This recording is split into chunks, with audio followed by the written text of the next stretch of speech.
He's like, I'm fine. I got my car. You drove him the fuck away. Are you ready for this?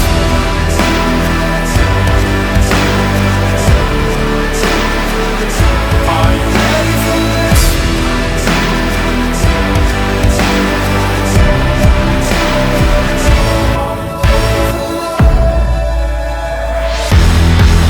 Kidney stones, and he put me on bed rest because I was fucked. Wait, let's just dive right into it then. I've been talking about this so Have much, you? but I will. Yeah. No, all right. If you don't want to, but I just... My legs clotted. Yeah. Both of them clotted.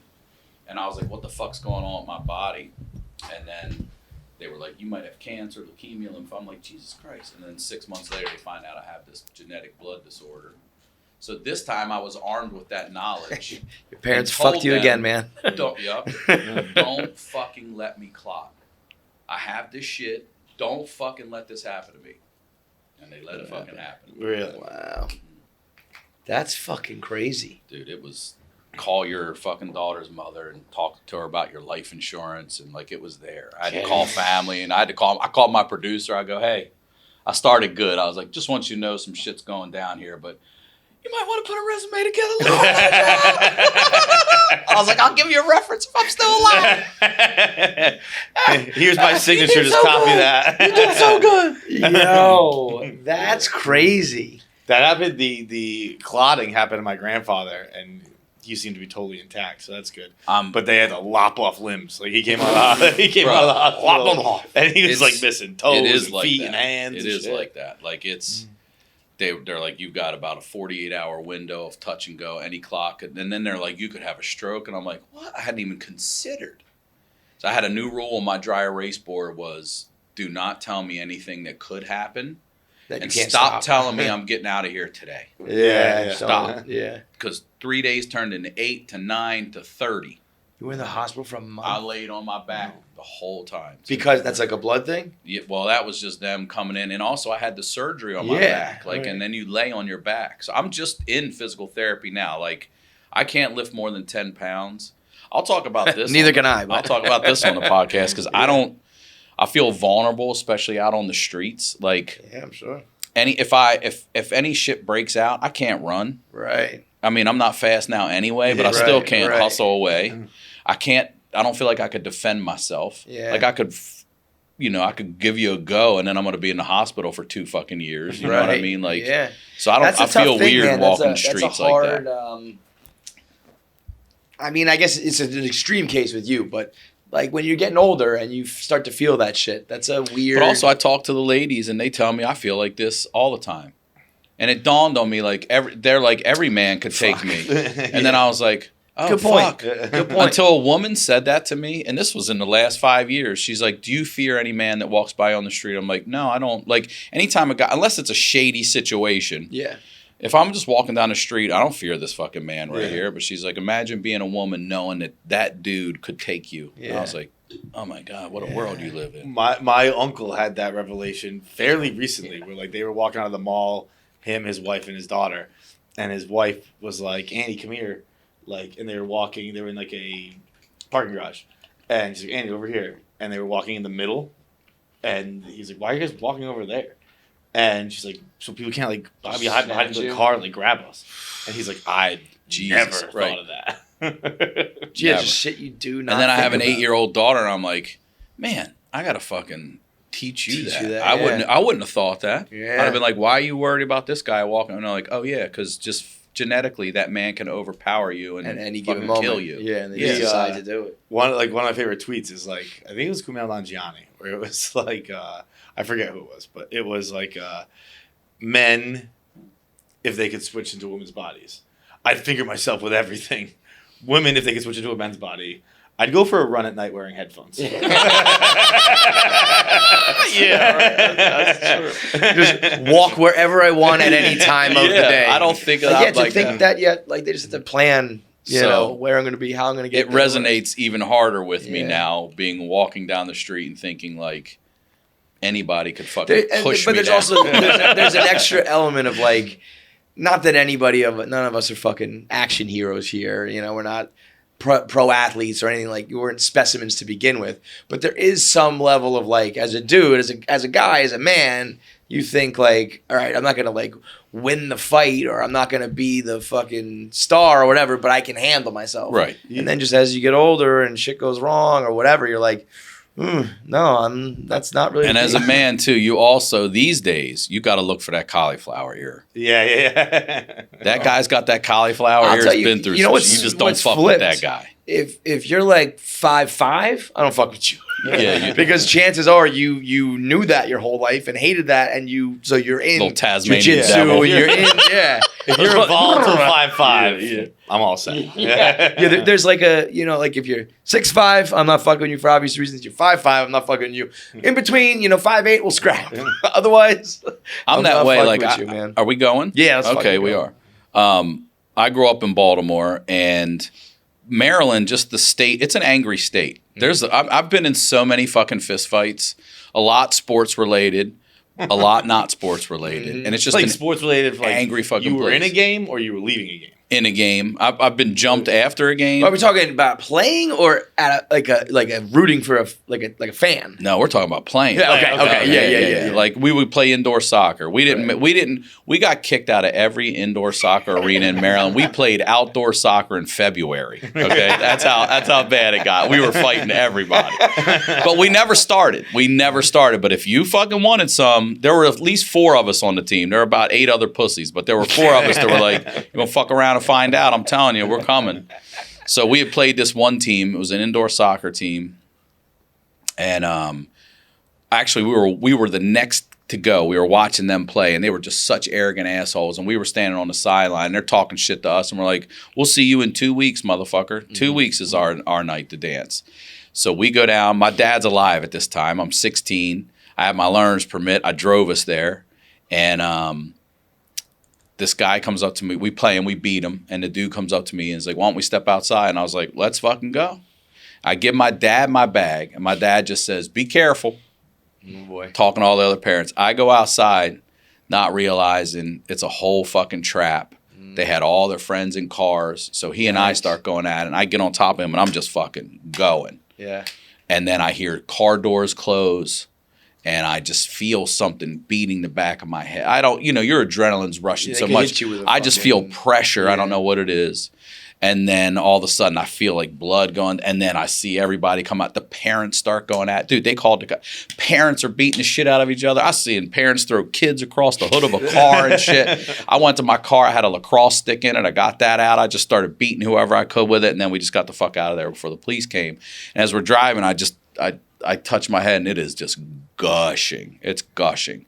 And it's gashed like that deep. It's still a gnarly little scar back there. Yeah. But there's been a lot of good fights for indoor soccer. Everybody talks shit about soccer players, not down in Baltimore. Maryland, not in Baltimore. Not in Dew Burns Arena, motherfucker. You better come ready, bro. You better come ready. They are not fucking around down there. It's crazy the extent you said the parents got involved. Like parents getting involved. I don't have kids, so I can't really imagine that emotion. But now that I'm starting to go to it's things, pretty regular. It's crazy. How often? You're right, but like I'm saying, now that I've been to a couple things, my kids are still small, so maybe when you get to high school and shit, where you're into it a little more. But I'm like, I think about that because I'm like, how fucking nuts would it be if right now I started a fist fight with someone? But I guess people at a kid's game. At a fucking kid's game. Dude, I was at my stepson's basketball game. They had this kid on his team. This is, man, when he was like, I'm not kidding you. He's 19 now, but he was like 8 or 9. They called this kid Baby Shaq. Mm-hmm. He was taller than me. I'm 5'10". He was at least 6 foot in like elementary school. He wore like a size 14, like he was that kid. Right. And they would just tell him to stand there and take a lot of like, if these kids, the other team would tell him to get in front of him and take a block in charge. And these kids would be like, fuck that. Hell no. Fuck that. Yeah. Because he's like my size now in like 5th grade. You know what I mean? Like just that one. So this one game I'm watching, and this little white kid slides over in front of him and tries to stop, but he doesn't. And Baby Shaq runs this fucking kid. This kid, right to the ground. And their whistles are blowing, and the ref's honest. He's like, he was moving. It's a fucking, right. Right. That's a block, yeah. This fucking dad assume it's his dad, runs out of the fucking stands. Now, my stepson's coach was a great coach. He was loud, though, and people confuse loud often with aggressive or an ass. Yeah. But he would be like the guy, like, good hustle, good hustle. He just loud. It was all positive, but it was fucking loud. Yeah. And people didn't like the volume. And this dude runs up and gets in this coach's fucking face. I'm like, oh, shit. He's right there. And that coach is, you think he's a hothead, but he fucking held his cool, did the right, because he was also an after-school teacher and stuff, did the right thing. They escort this dad out. I'm like, man, that kid's dad. And that guy's like, I'm his dad. I'm like, what? This is a random dude in an elementary school game ran out and got in the rest fucking face. They kicked him out of the fucking gym. He's just a fan of like the He was a fan. He's like, hey man, I like the fucking art form of basketball, dude. He fucking some random guy was like, that's bullshit. Nuts. Got up this coach's face. He's not even part of anything. Just a random dude in an elementary school basketball game. Had money on the game. Yeah, he probably did. Put that guy on every list, bro. All of the lists. I played hockey growing up, and I always thought that it made more sense that hockey dads are always mad because, like, I have a running theory that hockey dads are like, it's like the 70s. Like, they're drinking in the stands. They're leaning over the boards, screaming at kids. And I always got it more for them because I was like, we did make them get up at 3 o'clock this morning. Like, it's a little more understandable how my kids don't even know that hockey exists because of that shit. The price, the rink time, all that shit. Hockey's not a sport, kids. But we had one time where we were probably mite squirts, like a really, really young league. And the parents had gotten so nuts. It was at JFK Arena in Barnstable. And they had to have the police come and escort us out, like the kids, because the crowd had gotten so nuts. And like parents are like throwing water bottles and fucking cans. And I was like, I was a literal child. I was like, what the fuck is happening? You gotta be a colossal loser. Segura told me a story about his high school football team when they were in Florida and they would go play this other rival high school team.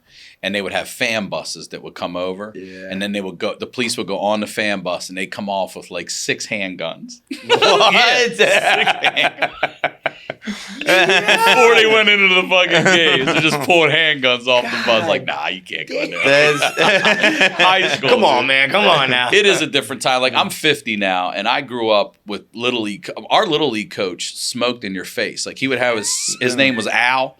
He was a young. He's probably now that I look back, he's probably 28, 29. Yeah. So many. I thought he's amazing. You thought he's the most like authoritative figure in the world. And he was dark fucking glasses, hip chain wallet, and he'd have a cigarette just hanging right here, and he'd get behind you to teach you how to bunt and stuff, and he'd be like, he's like, why aren't you doing it? I'm like, because your fucking cigarette is burning the shit out of my eyes, bro. That's why, dude. You could never have a coach right now smoking. Oh my God, and teaching kids anything. Dude, I had like a very, very similar story. I was Little League. I played for the Rays, North Park, Massachusetts, Fall River, and I had a husband and wife coach the team.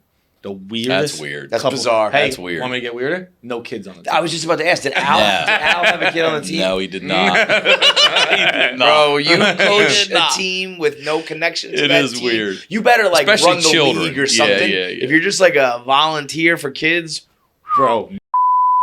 Parents too. That's what is it? He's naming them. Dude, they're definitely dead by now. Bro, I saw how they both live. They're both dead.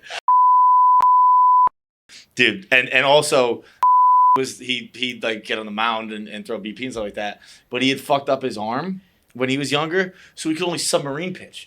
So he's throwing like knuckle draggers at the fucking kid. Kent Colby out there, the quiz. He's Dan Quisenberry out on the hill. We're like, what the fuck is going on? This is nuts. Was he good though? Was he accurate with? Yeah, he was fucking nice, dude.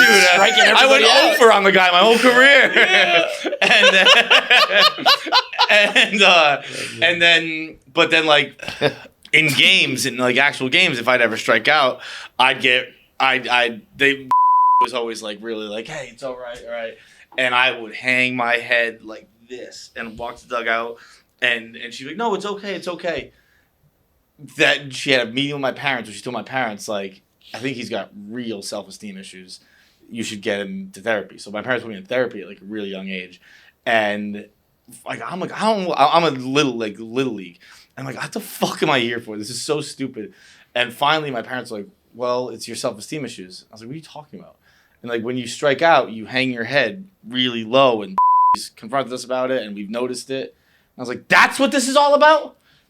had the meanest, like bro, whatever you're envisioning, it's a million times worse. Gingivitis. Like bro, her teeth were when she got. I thought you were gonna say you were looking at her tits or something. When she got jacked up, when she was like angry or yelling, her teeth would bleed. Her teeth were like vascular. I don't know what was wrong with it. Maybe we'll bleep out their real names. Or at least search the obituary. Still have new teeth, smiling and shit. Anyone from Fall River knows who I'm talking about. This couple just worked North Park for like years. And it would be bleeding, and it was the most horrific breath you could ever imagine in your life. And I was like, that's what this is all about. My friend was like, oh, you don't need to do therapy. Debbie needed therapy. Yo, you So coach your this kid. to a DDS. Get me out of this fucking therapy nonsense. You coach your kids team that's not yours. The biggest of red flags. It's I've ever weird, fucking seen in especially my like life. it's an interesting thing because a married couple, they have to sit down and have that conversation. Like, what do you think about us coaching a little league team? Like, what the fuck? And then the other one's going, "That's a great idea." I cannot envision that scenario at all. That's like, did you lose a bet? Yeah, who do you think brings it up? What's crazier is the wife bringing the idea up, or the wife being? I guess maybe the wife being like, "I'll do it too," and the husband probably just coming up with something to get out of the house. Dude, and she's like, "Oh, fuck, you're gonna come along with me? Great." Yeah. I think I'm starting to get it a little bit. I'm getting healthy. I've been trying to lose a little summer weight, and so like the weekends, I get up at like 7:30, 8 latest. Like, well, what do I do all day? What do I do all day? Like, bro, I'm so bored. I'm thinking about having a kid. Okay, that's fine, Bro. But has coaching, is this why people have families? coaching Little League crossed my fucking mind? But have we checked on I'm that having box the kid yet? so I can coach Little League. There you go. I'm going to adopt a 9-year-old to show up. One time he applied to be a big brother, and they said no. What? Yeah. You got turned down Bro, for what? Bro, I was Just like, for being him. Self-esteem. Like your self-esteem. I applied, but it wasn't quite Big Brother, but it was a Big Brother type program in Brooklyn. And they were just like, "Where'd you graduate college?" I was like, "I didn't." They're like, "I think we're all set." That was it. And that was it. And like I had gotten like inspired by it because my cousin did it, and like his kid. so good, My man. cousin It's did so it for like funny. 7 years. His kid goes to Emory now, and like he would do schoolwork with him. And I was like, all right. I just moved to New York. I was looking for shit to do. I was bored, but I do bad things when I'm bored. And I just applied, and they were just like, "Bro," like I was like, "There's no way." Whoever else is worse than me. Like it is. You are intentionally getting kids with no hope, That's so and you're good. telling you're not me good. it's No. worse. No. You could damage them. Yeah, like you're a podcaster without a college degree. Yeah, we're all set free. I got a job as a Manny in college. No Really? way. Yeah, I sometimes forget about this. So my dad had died when I was 16. My mom was already gone from our family. It's just me and my two brothers from 16 on, right? And when How old are they again? I have a twin who's a fraternal twin. Right. He's also the same age, 50 now. At the time, that we're all works, yeah. 16. He was like 13. My younger brother's like 13, almost 14. And I end up having to live with my grandmother after I graduate. And I can't find a fucking job. I legit apply for like over 20 jobs, and every one of them, fucking back then, record and tape traders, like all of them, no. So I decide I'm going to donate sperm for some cash, because if there's one thing I can do, I could jerk off all fucking All day, bro. no problem. And my grandmother is an older Catholic lady who's giving me shit like, they're still your kids. I'm like, they are, but. So I investigate this, and I learn that, and I didn't know this, I learned that you're only allowed to basically deposit 2 times in a certain mile radius. Because although don't want any mixing and matching, although yeah. it's not probable, it is possible that those 2 beings could get together and unknowingly be incestuous. And, Yeah. right? What a So I'm mindfuck like, well, that there is. goes that fucking job. You know, 2, and I got to travel the country to do this shit. And I'm only getting 100 jerks. You know? Sickler just flying back and forth every couple days. Losing What are you money. doing? I gotta go jerk off in Dick's all California. scabbed up and shit. Like, come on, man. So I see that I go to this like temp agency, and they contact me, tell me there's a family who's looking for someone for their son, like a big brother thing, and they want someone to influence them. And I was like, great, let me go meet him. So I meet the family, and they're like, we think you'd be perfect. So I have to go after school every day. I pick him up at school. I'm in the line with all the moms and shit in my car, and I pick him up. I take him to his house. and we do homework and shit together. And I'm a kid. I was a boy. He's got his comic book inside his math book, and I'm making mac and cheese and shit for him, and I see it, but I don't say a word. And now it's time for me to check that homework and us to go outside to good stuff, and he doesn't have it done. And I'm like, well, that's because you were reading your comic book. He's like, you saw that? I'm like, yeah, I saw that. You're not good at this. Like, you suck. Fucking dummy. Yeah. I teach his sister how to drive a stick. We all go out, and I teach her how to drive a stick. I start taking over everything. And then I'm about to go on vacation with them. They wanted me to come to Florida to watch the kids while they hung out like the husband and wife. And then my grandmother dies, and I'm like, look, man, it's a wrap on this Manny shit. I'm headed to California, and that's when I finally split for that.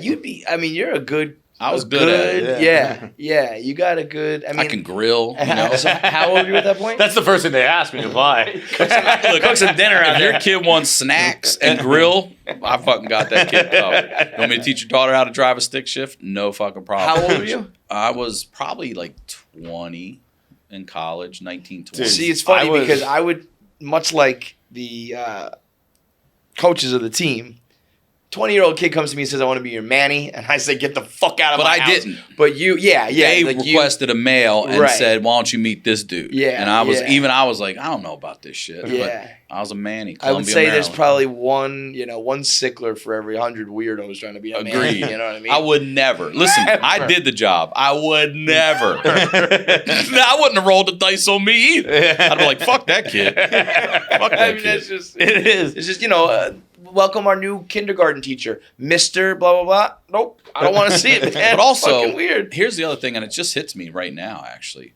What does it say, as a wife, what does it say that you feel about your husband that you think you need a male presence around this kid? Yeah, it's not great. Is he not cutting the fucking mustard I can't over feel on this, this, right? Yeah. I just thought of that. We need a strong male I'd have been figure like, in this kid's life. Hold on a minute. What about this one? 20-year-old asshole? Yo, if This someone... community college dickhead right here. Someone He brings pauses a below deck. He's 20-year-old like, what the fuck did you just say?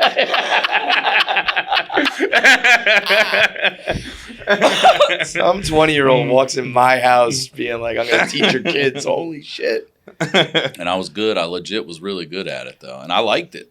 Yeah. She's like, here's $50. Go to the arcade today after. I'm like, fuck yeah. We drive to I'd have his sister drive us to the arcade, drop us off, then have her come pick us up. Back when you had to get on a payphone. Remember that shit? Yeah. Like, hey, I'm going to call you. I need you to be wherever that phone is on the wall. You know what I mean? You got to be there to get My favorite we talk about all the time was when you call collect and in the time you're supposed to say your name, you just say where you are or whatever. That's what I would do to my Hang that that on shit my up. album. That's Where's the roller rink? We're done. Greatest commercial of all time. Bob, baby, eats a boy. One of the all-time greats. That shit was awesome. It is crazy what parents will do to not hang out with their kids. Like the people you trust with your kids. I see it so much, and it's like, dude, you shouldn't ever let this... Like, I was a camp counselor. I wasn't a Manny, but I was a camp counselor. I was at many a camp. I did, like, hockey camps when I was younger. Probably when I was 20, I was just doing, like, park camps. And, like, I was like, dude, I'm hungover, and not that I don't care about your kid. I actively dislike him. I root for his failures every single day, 9 to 5. Bro, I'm hoping this kid falls. How much I see it. Since I have limited time with my kids because of the divorce, I'm like, when I have my kids, I'm like with my kids. Like we're at the park, we're playing. Even if we're watching TV, it's like we're watching it together. We're playing video games, we're playing it together.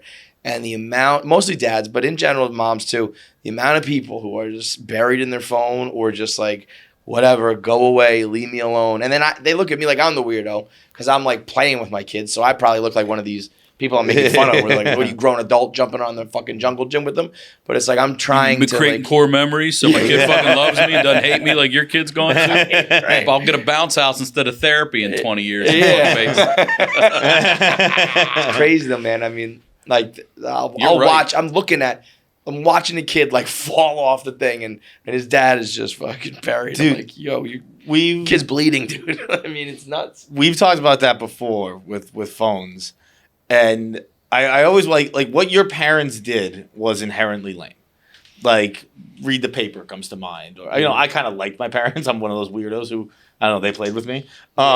So like I didn't really think it was lame, but just like that is the stereotype of like the old man with a paper and you're like as a kid you're like I'm not fucking reading the paper or like the music they listen to, like, I'm not listening to that. I wonder if kids look at phones and they're like, I'm not doing that. I It's like hope that's so, so bro. fucking weird. I can tell That's you. like- I mean, you. that's what probably old know people do. they're I don't do not, that. right? They want one, right? Yeah, she they're wants desperate. one because all it takes is one fucking asshole parent to give their kid a phone in the first fucking grade, Dominoes, and then yeah. everybody wants one. I'm like, what do you need a phone for? Yeah. Who the My fuck? daughter's power- asking me for a. But it's not a phone to them anymore. Gizmodo watch or whatever. Yeah. It's like a watch that connects to your phone or whatever. So I thought it was just a watch. So I was like, I can get you some sort of watch. And then I realized it's a phone. I can't do that because I don't want to be the asshole who sets it in motion. You know. I'm the thinking- power a parent has, who's going to be the first one to over the wall at the war. Yeah. It's like, you can change the trajectory of this city, of this small town. You can change. You By have that holding power in off. your hands. Yeah. Yeah. My daughter has to walk to middle school because it's like 2 blocks away. Yeah. So I feel like 6th grade is a good time to get her a phone where she can Sure. text and communicate. Sounds about right. Not get on fucking apps, No. not get on social media. Communication none I of don't that shit. mind. Like Yeah. that I could even start early because to be honest, it is. But I'm like, let's just get walkie-talkies. It's right there. It's right there. I'm blocks, teaching we her can do a over. long I'm like, enough you gotta string, hold bro. that button and let go. Bro. You can do the milk cards with a string if we get along enough. We're fine. You could. Walkie-talkies. I was work, trying bro. to do. I was playing with walkie-talkies with them this weekend, and they just couldn't get it, bro. Did They you just really? did it opposite every I time. was just doing it this It's weekend like, too. no, I cleaned let them it out. go. Talk, hold it down, let it go to Liz. I'm out on the balcony. Walkie-talkies are awesome. Yeah, and she's they like, still I'm gonna are. go to the back of the apartment and I'm gonna talk to you from there. I'm like, all right. And then when you're done, you say over, you say Yeah. copy, you know, Yeah, all those yeah, things. yeah. She's doing it, but she's chopping it. And I'm like, you gotta hold that button and let that button go. Let it go, girl. Go There- clean. I don't know, She's like, there I need a was Manny something- to teach me. I need a male influence, Dad. I'm like, that's what the fuck I'm trying. You to weren't in fucking Afghanistan. You don't know shit about walking. Dude, I used to be a camp counselor. I was a camp counselor for like a YMCA, you know, and we had this, you say, Bro, you about check them all. not You're the liking guy I'm kids, worried right? about. Statistically, I'm the guy you should worry about. Thank God you didn't touch Factually, kids. I'm not. But there was this one kid that was he was a punk. Like he would push the other kid. He was a dick. Yeah. But he looked just like Gary Busey. And we called him Busey to his face. Yes. And the kids started calling him Busey. And he would go home and tell his mom, like, they're calling me Gary Busey. I'm not bullshitting you. 2 years later, so like a year later, after my dad dies and we have to move into this apartment, guess who my motherfucking neighbor is? Gary Busey. Busey. No way. It's Busey. He had a dog. He kept this poor hound dog outside in a old school, like a stake in the ground, and just had the leash on it. And this dog walked, a perfect circle, just because every day it's out there, and it just had this perfect circle around there. Yeah. I'm like, why don't y'all let your dog inside? Like, my parents don't. So then we just started taking it and partying with this fucking dog. Like, just bring it over here to us. We love that dog. But Busey ended up being my fucking neighbor. And he was a dick. And then he ended up being a good kid. He was a dick around everybody. But once you have one-on-ones with him, like especially Well, when at he's your heart, all neighbor. these kids who are dicks are. But then you're realizing what's going on in the house. That's why he's a dean of dick. and you know all what I that mean? stuff. Dude, it's a miracle you're not a dick. Yeah. You, Me? yeah, Yeah. your brothers, you dick. should all I be can be a fucking. dick. Wow, the fact It's that not you an keep it in overtly check. dick. Yeah, I keep it You in know, check. I mean, you and your brothers It's should here, be fucking though. in jail. It's ready to go. It's on now. It's ready to go. Man, yeah. I mean, for all the shit you've been People are through. very surprised at that. Like, I'm bad with boundaries. In what way I let it go too long. I should right Okay. away be like, hey, I'm not cool with that. Yeah. But I'll let it go, And then you. and then I let it stack, and then I pop, Yeah. and that's not good. What is People are like, Sickler? man, What's your you're very background? reactive. Well, Sickler, the last name is my dad's dad. Obviously, like it's a Dutch, Welsh. It's all the fucking countries that gave me this goddamn genetic blood disease. Yeah, That's what it is. It's all from Yeah. those European Those white countries. people diseases, yeah. But my mom, her family, all her family's full Italian, and my dad's mom is all full Italian. So you're Italian, huh? It's all DeMemo, DeVito, and everything. Sickler is my grandfather one I who like. fucked it all up. I fucking hate the guineas usually. Usually, I feel like you guys are actually more quick. Not like we keep it all crammed in until we fucking explode. Well, I'm trying to learn how to be a better man. Also, this shit, stress, all that killed my father early. But Yeah. also, I say this all the time. We are you too, when you have a kid, we are the I love you generation. Mm-hmm. Like, I got that from my father, but we're also the walk it off generation. What the fuck's the matter with you, pussy? Yeah, Walk it off. yeah. You're not hurt. No, I've got these feelings. Fuck your feelings, Yeah. bitch. Go fucking hit somebody with a helmet or a Yeah. bat. And then you don't even know what to do with these feelings. Like, we're a bunch of messy bros trying to figure all this shit out. Trying to stop all this. Like, we're a shitty fucking pocket of men right Yes. now because we're trying to stop all the trauma that was Stop fucking cycles. Stop all this shit. Also, learn what this is going. It's okay to cry and journal and all this shit. Like, okay, trying to do all that, then pass it down here so it's less and less. Like, we're a real fucking group of men right here. But in a pocket. I just mean a pocket. I don't mean we're bad people. I mean we're in a shitty pocket. I think the expectation that a lot of women have for the men that they marry is like, we want you to be the sensitive, in touch, blah, blah, blah. But then when shit pops off or goes wrong, you got to be a man. And you got to be like the stereotypical, man of the house or whatever. And it's like, you know where the 12 gauge is. You know where the 12 You know how to load it? I told you how to shoot. It's not easy when it's like, okay, well, last week we were at couples counseling and you're telling me to cry, but now all of a sudden you need me to be, rough and tough. So I do feel like, you're kind of getting pulled in both directions. And then on top of it, I'm like, I don't know. I can't figure it out for myself, let alone for them. I had two instances with my kids this weekend where I didn't know what to do. Keegan got blasted in the face at soccer. I mean, fucking, they play, it's like a clinic / it's not like a league. It's just like, it's an indoor garage. It's not even like, it's not big enough to play soccer. We'd have been kicked out of it, by the way. You would have fucking been we would have fucked somebody up in that garage. And most of the kids don't even know what they're doing. The ball's just rolling around. And this one kid just planted, boom. And this was like point blank, like exploded his head. And he does the like, he's probably concussed. And he looks at me. And it's one of those moments of like, I'm going to react based on how my dad reacts right now, like, do I cry? Do I not? And I first like get up to run on the field, but then I was like, maybe I'm not supposed to do that. Maybe I'm supposed to let him kind of figure this out on his own. But then I'm looking at him and he's like, I don't know what to do. And I'm like, well, fuck that. I'm going to go get my kid. But I was like, I don't know what, am I doing the right thing or the wrong thing here? Because I don't know what to teach him. Am I, so I feel like we kind of did a good in between. Like I did go grab him. He starts crying, and I just got him quickly back out there. I was like, listen, man, it's 3-on-3, and if you're down, nobody can play anymore. You got to go back out there. And he just sniffled and went out there. Yeah, I was like, that's all also right, that's life. That's a legit. It's not like somebody hit him dirty or anything. Yeah, no, just an unlucky ball to the sucks. fucking face, Yeah, and that's gonna happen to you in life all the time. I did. You just gotta walk out there slow, like Earl Weave. You gotta put the hand in the back pocket and walk out there slow. Like, you're all right. That was what we got. There, you're fine. Get the fuck up. What are you doing? Quit pussying around out there. They're dependent on you. Like, God, I'm bleeding from my fucking ears, Dad. As soon as he gets back out there, though, the coach or whatever guy running it goes, unfortunately, it's your turn to play goalie. And I was like, do we have to put him in goal right away? We have to blast him with the ball on purpose right away, dude? Can we just switch up the order, you motherfucker? And he was another guy. He's hungover all the time. He's trying to make a few bucks on me for a soccer clinic in a garage. The scams out here, man. Yeah, that sounds like a scam. The only thing better than that's a guy you should worry about. I want a bunch of kids in his garage. Fuck that, dude. Let the Manny come over and clear that shit out. Like, we ain't in this league. We are not in this league. I had a funny moment with my daughter too. Apparently, so I have given her this speech, I guess, so many times. I always say to her, I'm like, one day, because we're very tight. We got a very good daddy-daughter thing going, and I'm like, well, you're going to get older and you're going to hate me. You're going to think dad's annoying and dad sucks. And you can't do that. You got to keep loving me, blah, blah, blah. And I feel like I've said it once or twice. I must have said it 1,000,000 times because I had another moment with her. She was playing with bubbles yesterday and she's 7 now, getting a little bit older, but she loved it. She was and she's talking out loud. She goes, I love bubbles. They're the best. I love them. And I wanted to tell her, love bubbles forever.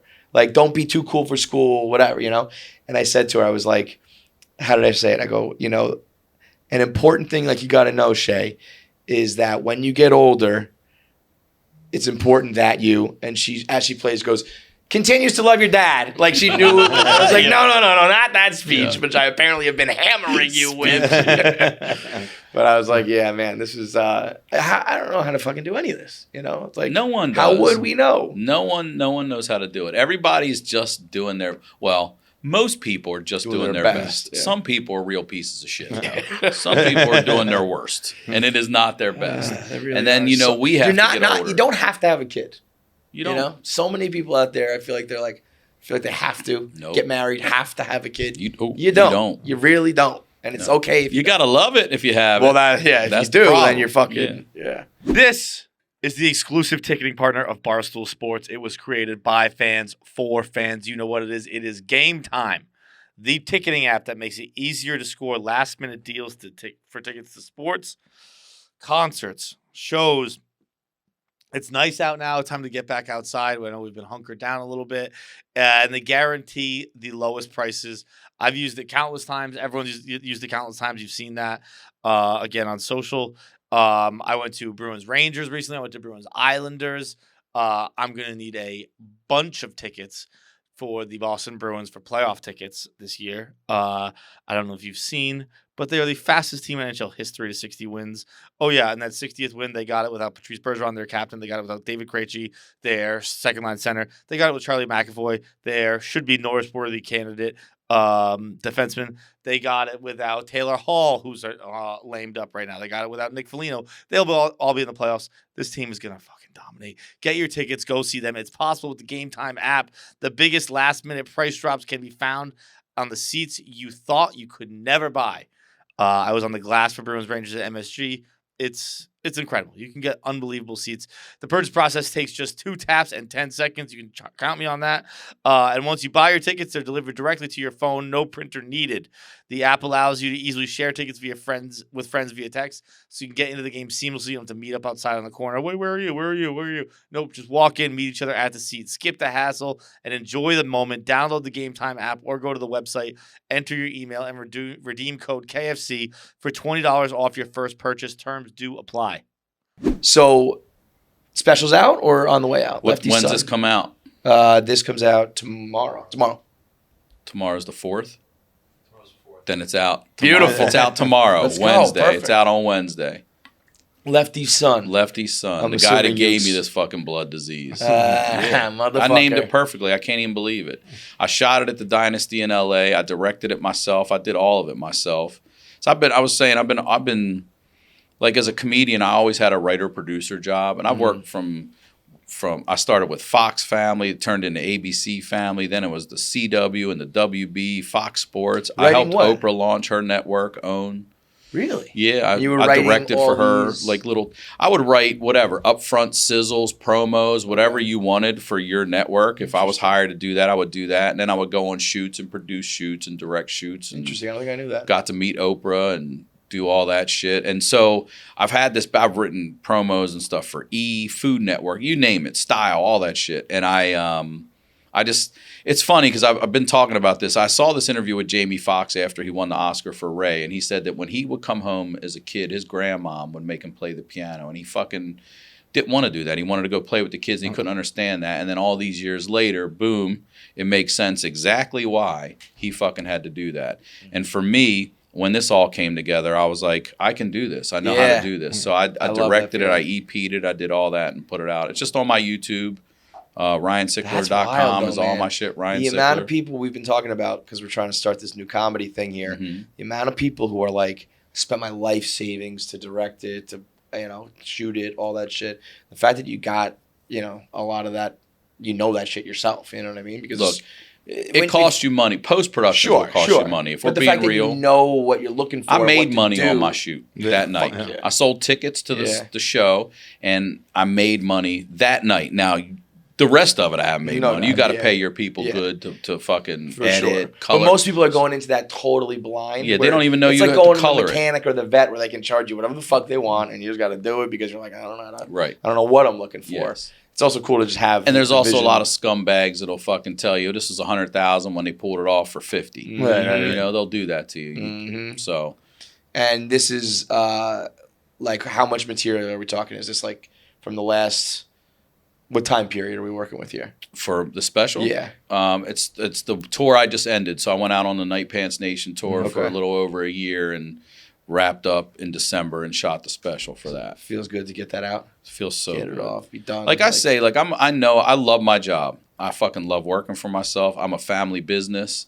I'm not a brick and mortar, but I'm a modern day family business like we all are.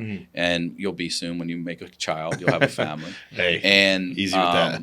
You're gonna get more and more bored, bro. Don't you fucking start manifesting. You better start sleeping in again. You did. You're already starting to manifest. How old are you? I'm 34. 34? It's time, bro. No, it's not. I'll tell you this. I was Bro, 40. do you see my hair? I was 40 when I had my kid. Well, I was 41 technically when she was born. And I'll tell you what. If I would have known that it was going to only last 1 year, I would have done this shit in my 20s. My daughter's mother was like, I don't think I want to do this anymore. I'm like, okay. After a year, I would have been like, I would have had good knees, and a good back to get out there and bounce house and shit. So you fucking start thinking about it. Do it. But, I don't even remember what the fuck I was talking about.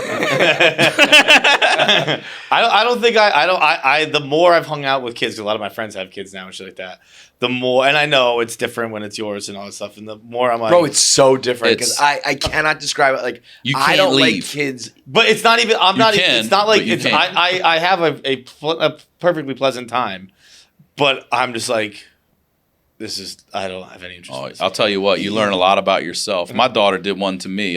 She imitated her mom.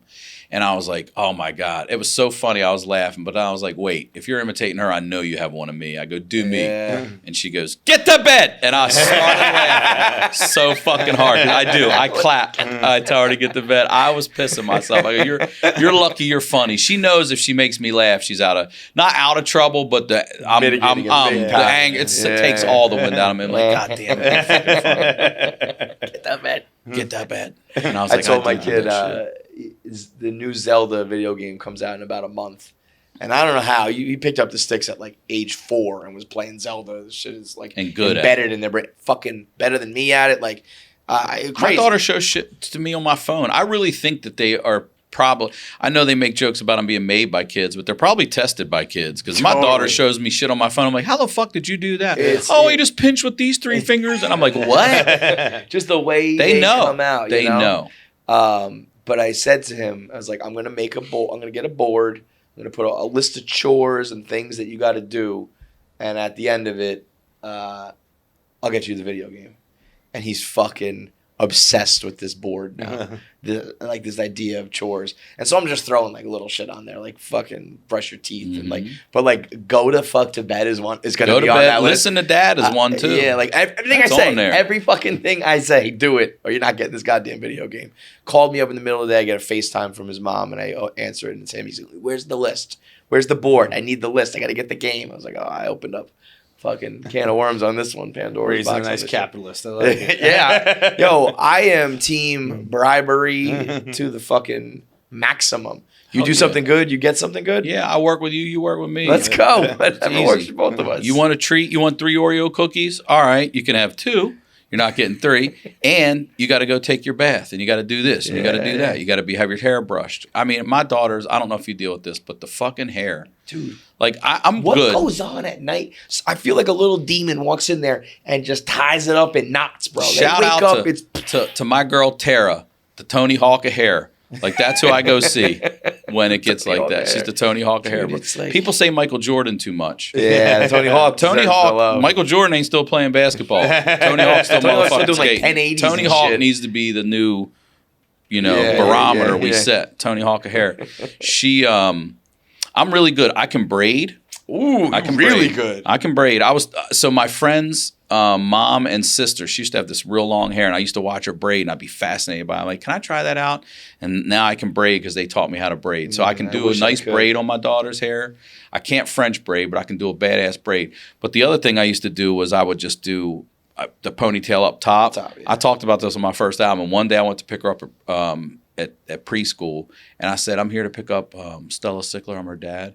And the lady's like, Stella. And the other teacher goes, The Last Samurai. And pointed to my daughter. I was like, that's what y'all call her. And I was laughing so hard. I was like, all right, fuck y'all. You'll see when she comes back next time. I had it all braided up. I can braid. But you might have to braid my boy's hair here. I can braid that. I'll braid your hair. You want some content? I'll braid that shit. I'll braid it. I know how to braid good. Give him some cornrows. And But yeah, she's supposed to braid it when she goes to bed at night, but she doesn't. She doesn't. I'm like, at the minimum, would you ponytail it? And then just lays on that shit, and it just clusters up. She It's hates dreaded. it. I'm like, just put it up in the tub, put it up at bed.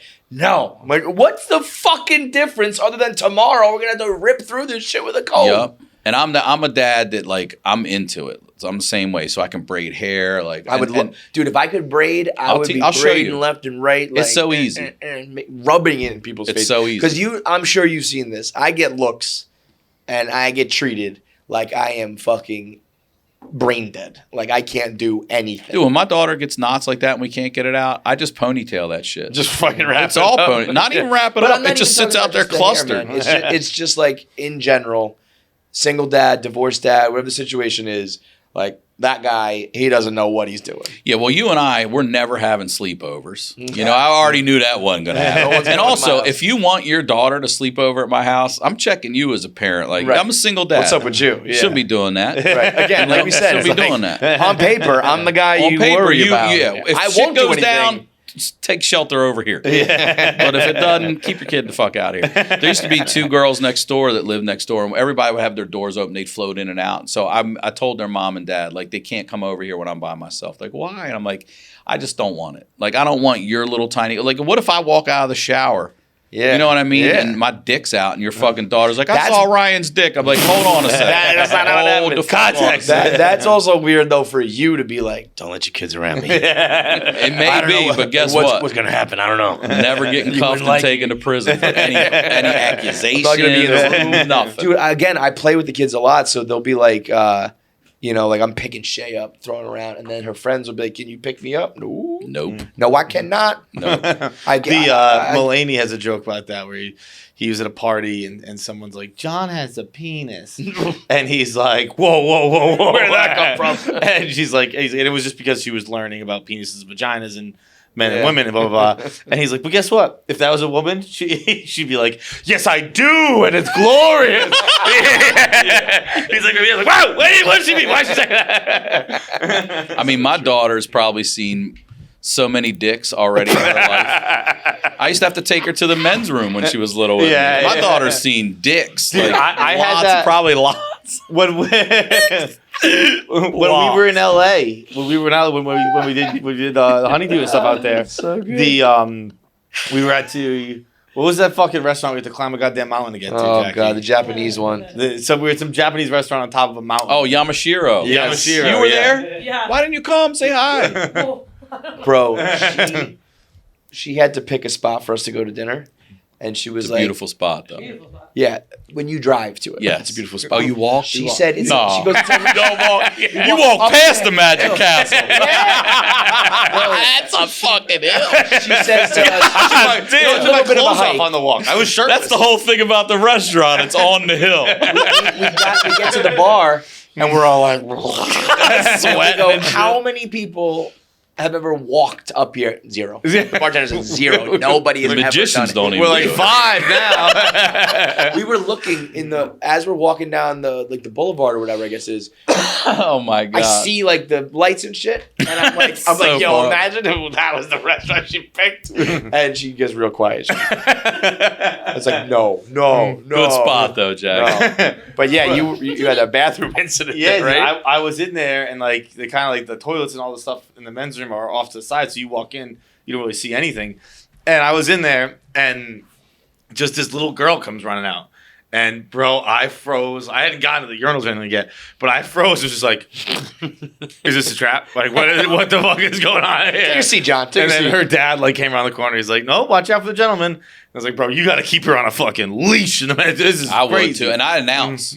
If I go in and there's people, I'm like, got a little girl coming in, guys. I give them a heads up. I've heard that before. Yeah, Yeah, I'll Put that do dick away. I Put your had dick away. Just put your dick away, dude. this weekend I was at a Shuffling by. bar, and not a bar, like a restaurant type deal, and I was using the urinal, and some not like fucking octogenarian, but like an older woman comes in and like Yeah, Good word, bro. octogenarian. Good word. Good word. And she was just like, I was dick out at the urinal pissing, and I was the only person in it, and I could see her like in the mirror, and I was like, kind of just staring, and she goes, "Did I walk into the wrong room, and I was like, I'm standing at a urinal taking a piss. Use context clues. What do you think? There's a bunch of urinals in the women's room? Like, I guess I don't know if you walked in the wrong room. That's up to you to decide. But like, I'm not going to give you an answer on that one. not in today's America, bro. Not today. Tell her you're in the wrong fucking Kansas tomorrow, dude. You're wherever you need to be. If you are not merched up right now, fix that in the Barstool Store. Go to Barstool Store. Go to store.barstoolsports.com. We have tons of merch in there. We're going to get more for the Bruins playoffs, which I just mentioned in the Gametime app. We have the Sad Boy Season 2 corduroy hat flying around. Sad Boy Season 2 anorak jacket. That jacket is flames. Olive green, can't be beat. April shower is going to bring May flowers. Make sure you have your premium anorak jacket. Sad Boy Season hoodies, Moonman plaid, plush hoodies.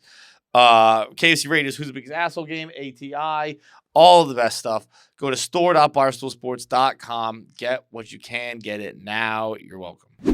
Wait, so you mentioned how you did all that other shit for work. Yeah. I don't think I really knew that. I knew you had the podcast or like a radio show in the Baltimore area, right? What was that called? You just got the rights to it back recently. Oh, no. So it's a podcast we did called the Podcast. Crabfeast, yeah, Right. which was with Jay Larson, and we got that back and just put that up on our own. When was that though? Oh man, that ended. It was a 7.5 year run that ended December of 2018. So So yeah, you were in the game early. Yeah. Audio only for that one. Right, Go right, subscribe. right. It's a good ass pod. Everybody you love is on the fucking thing. So you put those back out? Yeah. So That's a dangerous game to play. This bud. is well, they weren't back out. So what happened was we had given it to a network. Right. And once we figured out, like, well, 50% goes to the place it goes, and then we take 40%. I'm like, we're getting 3% of our money. Yeah, I was like, nah. So I wrangled the library back and released it just under hours so that we get proper payment for it. Because it still has monthly, that thing has been dead. It's been dead since 2018 in December. It still does 100,000 downloads a month. Ooh, baby. Yep. That's It still what does I wanted that. The to catalog, do. I'm being honest, that the library does, but still. It's crazy. Wanted to, and I'm like, why are we're getting no money off this at all? And this is 7.5 years. Again, it's not free to put up a free podcast. Mm-hmm. Right. It's not free to put up a free special. These are right. people are putting, like you said, some people are putting their life savings into these things, hoping it does something for them because it's an investment down the road. You're really hoping that you see asses in the seats because you don't buy a house off T-shirts. Right. You know? Right. So this is a library we had, and again, the reason I did the Honeydew, the podcast I do now, is because I loved storytelling. I love people. I love their fucking stories. And the Crabfeast was a generic storytelling podcast. So you can come on and be like, I got one from a wedding, a near death, a ghost story, whatever. And the Honeydew, I just decided that that was when I had reconnected with my mom and everything after 30 years and all this stuff. And I was like, you know what? We all watch our content, and it's the highlights of our lives. And it's a 90-second clip of this or that looks great. But what the fuck? Give me the lowlights. What's really going on in your life? What really got you here? And I want to talk about the lowlights, the low shit, and then find a spot in there to highlight them, laugh a little bit at your shit. It's just always been the way my family's been. We have always we had a family death pool. Like it's it's always been dark. Yo, humor. how low was the lowest? How young was the youngest? Because that's nobody. We had plenty of old people, and there was an 'Cause if you're easy picking, 8 like, on that list. Like, all right, if you're picking, just like, talk to Aunt Uncle- Marguerite. She ain't Uncle feel good. Steve, who's like 51. We didn't have any children or anything. No on it, St. but, like, Peter's no. runs. But they were still young. They were still in their 40s and 50s and shit. Still too young. That's, you know. I mean, But if I'm in my 40s and someone's picking me in a death pool, I'm not feeling good about myself. No. But we're starting to be that generation in our family that's about to be on deck. Yeah. And after me, It's weird. if you'd had money on me and I'd have left, you'd have cashed in good. Yeah, for real. But yeah, so it was just a generic storytelling. The Honeydew is focused on people's traumas and lowlights of lives, and but it has everybody you love. Bill Burr, Kreischer, Segura, everybody did the Stefano. All of them did the crap. You know what it is? It's like there's something to, I think, especially because you do a lot of comics who like inherently, I think comics want to like tell their story and tell their trauma and tell they walked uphill both ways or whatever it is. Like you guys did the Yamashiro. Yeah. Maybe the man I am today, Jackie. But yeah, some of those are. I mean, you do an excellent job of making. Thank you, man. What you do really well is like you'll someone will tell you some fucking heartbreaking shit, and you'll still do that that laugh like right in their face because there is some humor behind I can't it, help it. It's just like we're here to tell some stories, but that are heartfelt and serious. But you'll also we'll get a couple De Niro stomps in there, a couple of those. Like I had a friend one time say to me, just super casually, they was over in conversation over here, and he turns over and looks at me and he goes, "Hey Ryan, your dad's still dead, right?" And I almost pissed my fucking pants. Still dead, and then right with the like it could be any, dude. That shit. That's the kind of shit where I'm like, man, it just makes it all feel a little fucking better. You had something really funny, really dark. I think when your grandma died. I think you told on Bert's podcast, which is so funny because the punchline. Guess who has this shit that I have? My grandmother gives. That's what I'm thinking in the hospital. Like fucking grandma, when I'm giving you mouth to mouth, you got this shit. You gave it to dad. Dad gives this shit to me. Like, but yeah, my grandmother. This is when I knew we were really alone. Like this is the woman that was our mom, because our mom had split from the family. Dad's dead at 16. We've got nobody. Yeah. Grandma's there. She comes out of her room and she says, "Somebody help me." Falls face first. I just started being a lifeguard at the Y. I knew CPR. I had just taken all the like it was ready to go. My brother's up there. He's freaking out. I'm on the phone with 911, and they won't let you off the phone until somebody arrives. So I asked, you switch. I'll go up. I go up. I'm doing mouth to mouth with my grandma, and fucking, it's awful. Chest compressions, all this stuff, and she's gasping for life. And after it's all said and done, and they take her away, my brother goes with her. I stay back because you have to stay back. They got to take a police report. They come in your home and they are not gentle. Rightfully so. They're flipping your furniture out of the way and clearing an area to bring their equipment in. Which is what you don't give a fuck about that couch. You know what I mean? Yeah. But then you got to stay back and put your shit together and give a report. And when I did, I had gone up to the top of the stairs and I saw that this picture of Jesus was tilted on the wall like this. And to this day, I know my grandma was looking through me, but I thought it's because she was dying. I swear to God, I really think she was trying to see her Lord and Savior, and I'm over her with my big ass head. Come on, Grandma! And she's just trying to say Jesus was trying to I'm trying to, goddamn. And I think she left without seeing that. And then maybe that was the black nigga. It haunts me, dude. It haunts me. That's fucking funny. And where are you at now? In the comedy world,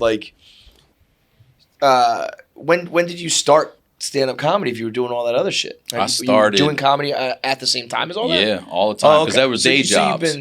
So actors and actresses need their days I didn't realize. I thought you were saying it was night. Your career. No. So you've always been stand-up while doing all what that I was shit. saying was it made sense to me with the Jamie Foxx thing, because I've been doing all that for years, and then boom, here comes my opportunity to be like, well, I know how to do this. I can do this. And also I worked in post-production for so long that you would get deliverables and they'd be like, all right, now make this thing. And I'm like, well, did you guys get room tone? No. Yeah. Did you guys get any artful B-roll to cover this bullshit? Nah. Yeah. And then they would give notes like, it'd be great is if Kevin said to Feitelberg, I know that. I'm like, yeah, that would be. Did you get that? Did you get that? Because if you didn't, we don't have it, you dumb fuck. Right. So working in post-production with shitty people in production, it helped me be a better producer and director, because now I know what we need to get. I'm like, you go shoot the artful B-roll. Let's get room tone. Make sure everybody's got a lav. Make sure we have spare batteries. Shit like that people don't even know how to do. Oh, I mean, and there's so many jokesters that are like, I can do this. Yeah, these are professional people that know what the fuck they're doing, but there's so many hacks out there. Sometimes they forget to press record. I've had that on a double episode day. Ooh. Yeah, he doesn't work for us anymore. Yeah, she does. You see that helmet right behind you? Is this rolling? Yeah, we. This is why you had to wear the helmet. I saw you go. I saw it. I'm a big fan of yours, Jack. I'm a big fan. Did you see the blog she wrote? Oh, yeah. That one line that was like, I may not be a competent producer. I may not even know how to push a button. but I can. You can make fun of me so I can be here. I'm like, yep, pretty much. That's why we got you here, man.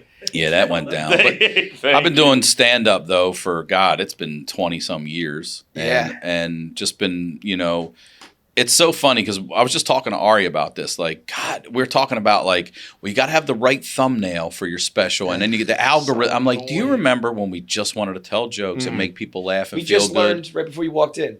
If you put out a video about fucking Kanye or Andrew Tate, It's just instantly suppressed, and you will not get any views. Really? Like, you just look at all of our clips of our show. They're all doing this level. And then we had a clip about Kanye. Nothing. It's just like Tate, Kanye, anything of these, It's changed do not so touch, much. do not talk about. But I want to give comedians a lot of credit because comedians started this podcast stuff. Mm. I mean, I know it goes back a little before that, but really took it to the next level. Audio at first too, of course, and then now it's become we're all making television shows. Yeah. Even though we don't watch them on this anymore, we watch them here and laptops and shit. But you got to have graphics, you got to have audio, you got to have music. I hate all that. Though. There's I so wish it much could stuff. Just go back to the fucking. When we used to just sit on a couch without cameras and stuff and talk, and you just listen to it. I get it now weird where like I think it's affected my personal life where like I don't like telling stories in my personal life anymore, which used to be my favorite thing to do because I'm like, I want to tell it on the show. Yeah. Or like even like people, I'm like, I actually can't really think how to phrase it. Because like I had a funny story happen this weekend and I was like, I'm going to tell like my dad. And then like I started telling him and then he like started interrupting. And I was like, well, no, never mind. This isn't fucking... You're not doing it right, Dad. I literally stopped. I was like, never mind. Fucking, it's not worth it. Like, you're having a conversation with me. Like, that's not how this goes. I just talk. It's also changed in a way, like, if I'll talk to a comedian, like, just save it. Save it for the podcast. We say that all the time. Can we just have a real We talked about making a show called Save It for the Show, Save It for the Podcast. Because, it's like, there are times where I just did it a second ago. Jackie was about to tell a story. I was like, wait, stop. Or, just tell the fucking story and tell it twice. We started like that. Yeah. We just like... I don't remember what we said when we started, but if it was any negative shit, cut that out. But there is something about you get caught up in it and I want to play by the rules to be successful. It's still a job. Right. Well, comedy went from your job is, but let's write and get up and tell jokes to now there's WordPress. You got to have a website and you got to do this. Then here comes MySpace. Then everything changes. Then here comes Facebook and here comes and it's. I mean, we've watched Vine come and go. TikTok's a big thing now. Maybe it goes. Who knows? Are you on TikTok? I should be, but I'm not. Me too. I fucking hate it. It's just I can't. There's so many of them. Yeah. There's so many of them, and I even pay people to cut stuff for me and stuff, and I'm still like, Jesus fucking Christ, what else do we got to do? Now it's Facebook Reels, now it's YouTube Shorts. Man, I got people pissed off at me because I started doing YouTube Shorts, and I didn't realize they went to the main homepage. Yeah, they don't even have their own channel. Right. I'm like, so you're just like pumping it right there. Yeah, people I think they pissed. fixed that. They got it about too. I just did it, and they didn't fix it. Yeah, that shit is trash. It's so annoying. But so it's like all this, like I know it's all short boo-hoo form. bullshit, but it's like, man. I just want. But it's also like if you want to make it, you got to play by these fucking rules. Yes, so and they change nonstop these days. Like I was just at YMH, and they have a whole dry erase board of all the words you're not allowed to say on TikTok. Crazy. Look, I don't make any money off my show. I am demonetized almost every episode because is that right? People come on and talk to me about rape. Yeah, molestation, right, incest, things. Also, by the way, I never thought I'd even hear on the Honeydew. Like, or not the one with the fans. You're talking about like the main show. I make. Look at my views; they're suppressed because of it. That's such I upload my video to the queue on a Sunday night for a Tuesday release. Okay, that shit is demonetized in the queue. Wow. I'm like, who the fuck watched it? Yeah. Who already watched this? Yeah. We just posted this 10 seconds ago. Crazy. My channel's just under a watch. So boom. I get it's still doing very good though, by the way. It does. It should do way better, but it's doing good. But I get every video, so people have to fight to find it. And they do. They'll find it, but it's an uphill climb because if we put you talk about your depression, they don't want that shit in there. YouTube wants like this candy coated colored world that doesn't really fucking exist. Now the bullshit about it is I don't make money off of it, but YouTube certainly keeps changing their ads out in there and cranking that money out. They're doing whatever they want. I feel like you're putting up clips from the special on your Instagram. All over my social. I like that. Yeah. I feel like a lot of times people don't. I'm gonna bleed every frame of this month. Fuck yes. You're gonna be like that, sick of that goddamn I also like. Or they do they put the crowd work clips up, which like the crowd work has become so funny where it's like it's so wedged in there, like it's obvious. You know what I mean? Like some people do real crowd work. It's changed the game of comedy. I see it live. When it's real, it's awesome. Mm-hmm. When it's like, what do you do for a living? And they're like plumber, and they're like, well, the thing about plumbers is they're not transgender, and then they just launch into whatever the fuck they want to. Yeah, it's like they just change whatever and that's crowd work. But the fact that you're putting like the These are raw clips from the special. I'm not cutting them together to make them look any I like different. that. And then it's like when you And go I'm a see the special, storyteller, so you might be like, oh, I saw that on Instagram, but it's not the end of the world because Right. there's 1,000 other jokes on there. I'm not bang, bang, bang. I am a storyteller. You know, I'll get you roped into a story, and it is nerve-wracking for me as a comedian because I'll go for a minute without laughter. And then when I know this joke's coming, if it doesn't hit, diarrhea, bro. That we deal with that like doing live podcasts because sometimes this is a great conversation, but it was not laugh out loud funny. But when you're a paid audience member and you're sitting there and they're not laughing, you're like, oh my god. And then if you do, be like, okay, they're gonna laugh at this. They're part. with us, and they don't though. Yeah. It's like, oh, now we're really fucked. Yeah. That was the funny part, guys. Now we're That's really what we're in trouble. bringing. Yeah. I like that though, man. The storytelling shit is. I mean, that's much more what podcasting is. That's much more the kind of people. Well, that's what changed my whole career. I was like, you go back and listen to my first album, it's just jokey stuff and joke or whatever. Nothing like an Anthony Jeselnik or a Hedberg or anything like that. But it's more jokey. And then once we started podcasting, it became that. Are you talking about that on stage? Yeah. Nah, I don't even know how. And then I've watched so many comedians take a story they told on like the Crabfeast or even the Honeydew and turn it into a bit. Yeah. Jeselnik's working on one he told on the Honeydew, and it's like, yeah, man, why not? Yeah. It's a different form. You don't have people right here giving you that immediate reaction, but you have to figure out how to take that story and then build it to a stand-up place, and that's a different art form than sitting here just shooting the shit. For sure. All right, voicemails are brought to you by our favorite Pav Saucy one, Pirate Water. Pirate Water, I don't think I have to teach you too much about Pirate Water. It is the ultimate drink for partiers, ragers, whatever you want to call yourself. People looking for a good time. I think those names you're trying a little too hard. I think you're looking to have fun. And I'm going to use the phrase again, not try hard. You're looking to turn up. Get yourself a Bahama Mama. Get yourself a Miami Vice. Get yourself a margarita. Get yourself a Sex on the Beach, whatever. It's great in a bottle. It is less fun, practically. Sex on the Beach, that is. It is the ready to drink, 10% alcohol. How many ounces is this? I don't know ounces very well. Is it 12 ounces? Is it 18 ounces? What is it? 16 ounces. It's 16 ounce. It's a pounder. It's a pounder right here. I don't know. I recently learned why they're called pounders. It's because they weigh a pound. I just thought it was because it's something you slam. But Pirate Water does both. You can slam it, and it weighs a pound. You can use it as a curl if you're super super weak. Pirate Water, I told you all the flavors. It's delicious. I don't know what else to tell you. We did the parade for it the other day. Showed up at the airport absolutely covered in Pirate Water. I got friends who are drinking it. If you follow us on social media, you see it everywhere. To get yours, to get pegged, to get swashbuckled, whatever you want to call it, go to drinkpiratewater.com for a pirate location nearest to you, or you can order it on GoPuff. If you see it in a store, as I said, we get tweeted a lot in stores. If you see it, it is a can that's impossible not to grab. It's a cool can. It's like drinking wine. Everyone knows you get a nice wine. It's a nice bottle. You got a cool can. It's a cool bottle. Partiers, ragers, turn-uppers. It doesn't matter what you are. Get yourself some Pirate Water. All right. What's up, KFC Radio? So I work at a company that makes components that go on rockets that go to space, and Jesus. Then how come you can't keep yourself on your phone? A lot of engineers. We've got like every workplace, those little 2-in-1 water bottle filler, water fountain things. But I don't know the last time I used a water fountain. So I was walking by them today, and I saw this grown man bending over and drinking out of the water fountain. And this is like a serious guy, smart guy, freaking rocket scientist. Just thought how crazy that was and how embarrassed for him. It got me wondering what are some other things in life that really shouldn't be, but things that are embarrassing for That's a great point. I know exactly what he's saying. Where it's like, it's perfectly fine to fucking drink from a water fountain, but as a man, you're hunched over and you're like, and it just is not the best look. I did that recently. It's actually very weird. It's like I called this in. Very recently, I had a disaster of a day at the gym where I forgot my water bottle, first of all. And so I had to keep going over to the water fountain and just been same idea. Every set I went over and was like, yep. I ended up leaving and just going to buy a water bottle and coming back. And then my headphones died while I was there.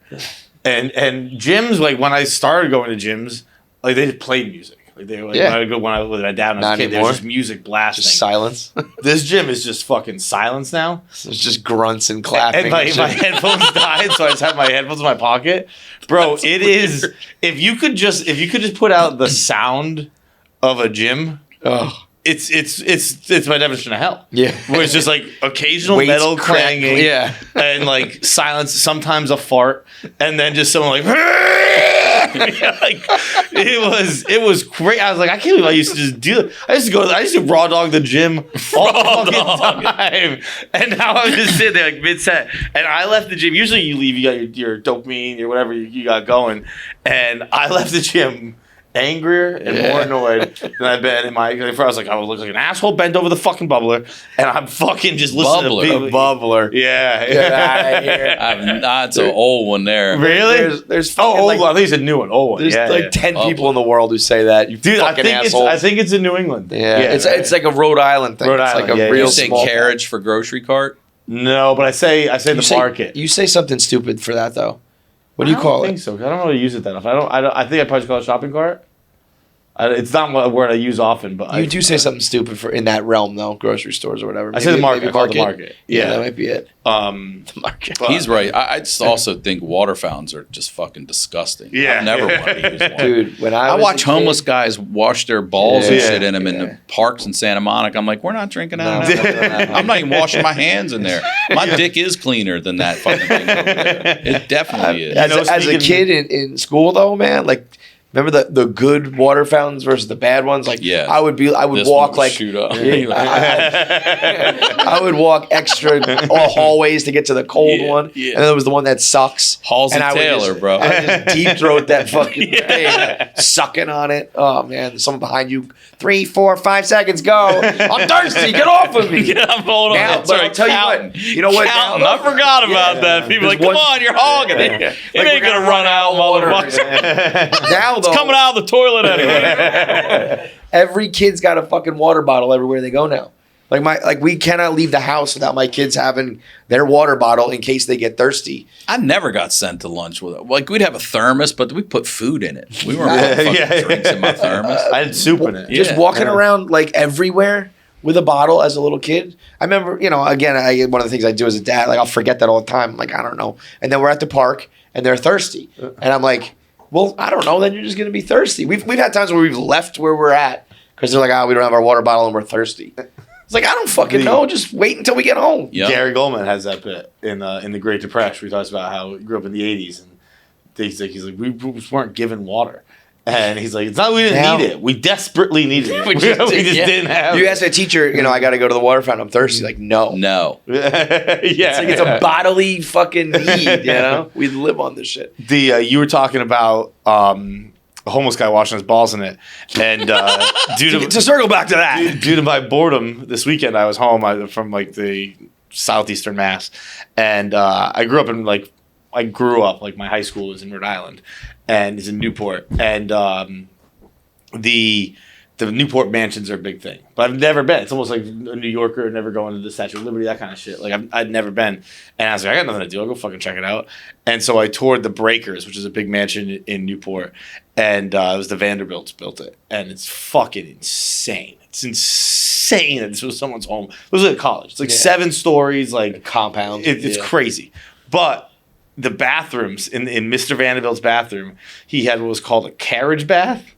And it was just for your dick and balls, dude. No. It was on. It's like self-guided tour where you have like your own pamphlet kind I'm of deal. kind of in on that. Me Dude, too. it is.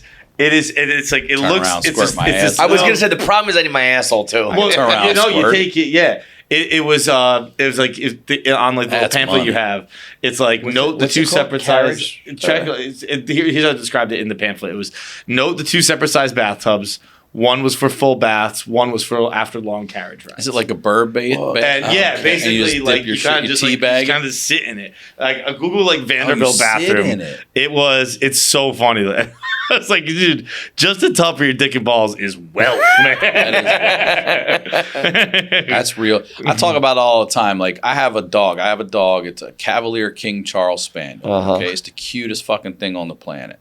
And the dog was created. I researched the history for royalty, of course, back then, to keep the lapse of royalty warm in drafty castles and cold carriage rides. That's why they made this animal. An animal. I'm like, y'all took a wolf and turned it into that? Like, that's fucking You money. ruined the fucking... That's money and power. You ruined a wolf to keep your pussy warm? Get the fuck out of here. Fuck your Tesla. That's fucking wealth right there. This doesn't seem like what I thought it was going to be. It's the little tub in the front there. The bottom right area.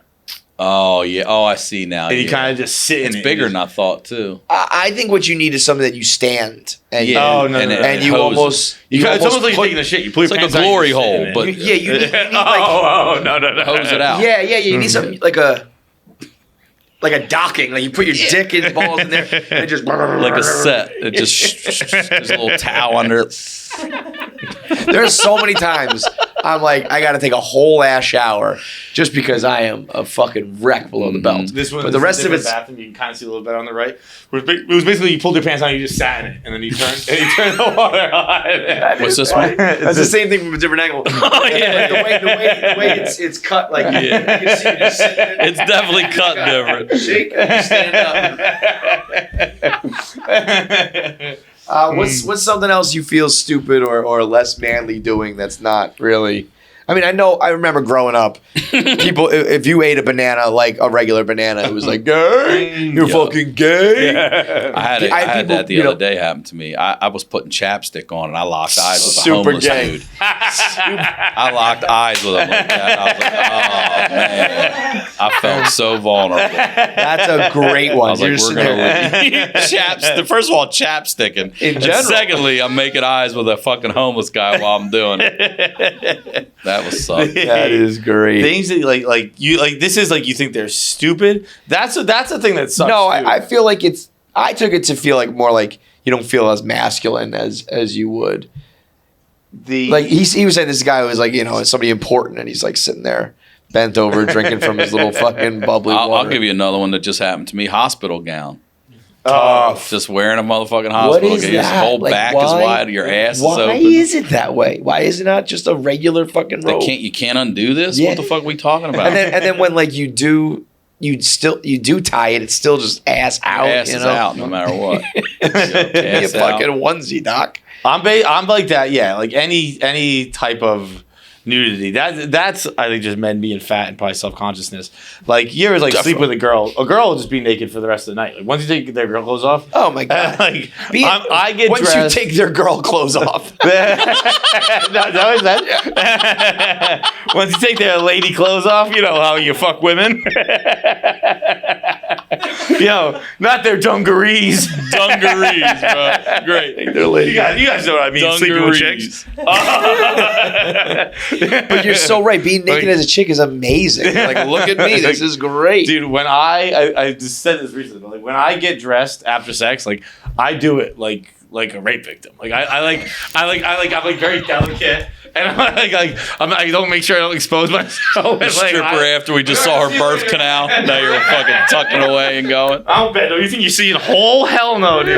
You know what makes me feel really vulnerable and less like a man? And this is it's a weird thing though, because I'm comfortable getting up in front of. I did Chicago with Segura, 10,000 people. I'm totally comfortable getting up and doing stand-up in front of people like that.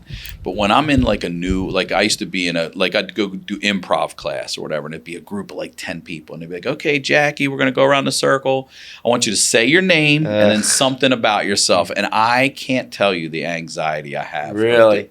Because I don't ever know what to say. I'm I used to play Little League. Like, I don't know what to fucking say. And I'm like, hi, my name's Ryan. I'm like, ugh. Yeah. Ugh. And I like to do this. Yeah. I fucking hate that shit. I did that I like to think that's why I did not do well with college.